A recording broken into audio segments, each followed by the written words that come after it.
હાલ અત્યારે વાલ્મીકી સમાજ છડી મહોત્સવ ઉજવી રહ્યો છે। અલગ અલગ જગ્યા પર છડીઓની પધરામણી થાય એટલે કે અલગ અલગ જગ્યા પર કલાત્મક છડીઓ ભેગી થાય। મિત્રો, આના જે ભક્તો હોય એને લીલા કહેવાય। આ લીલાઓના સમુદાય એટલે કે આ તમામ લીલાઓ ભેગા થઈ અલગ અલગ મોંડલામાં જે જગ્યાએ છડીઓ બોલાવે ત્યાં જાય છે। ગત રોજ જૂનીગઢી વિસ્તારમાં છડીઓને આમંત્રિત કરવામાં આવી હતી। વડોદરા શહેરમાંથી અલગ અલગ જગ્યા પર અહીંયાથી કલાત્મક છડીઓ ભેગી થઈ હતી।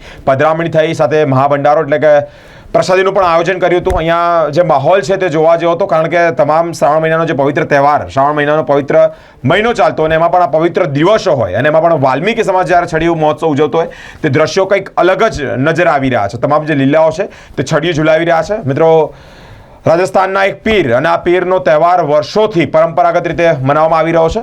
14ની મોડી રાતથી દશમ સુધીનો આ તહેવાર વાલ્મીકી સમાજના જે ભક્તો છે એટલે કે લીલાઓ છે તે ઉજવી રહ્યા છે। આ જે દ્રશ્યો જોઈ રહ્યા છો તે જૂનીગઢી વિસ્તારના છે। જૂનીગઢીમાં ગઈકાલે જ તમામ લીલાઓને એટલે કે તમામ છડીઓને આમંત્રિત કરવામાં આવી હતી। તમામ છડીઓ અહીંયા ઉપસ્થિત પણ થઈ અને જે ભક્તો પધાર્યા એટલે કે જે લીલાઓ પધાર્યા હતા તે લોકોએ મહાપ્રસાદીનો પણ લાહવો લીધો છે।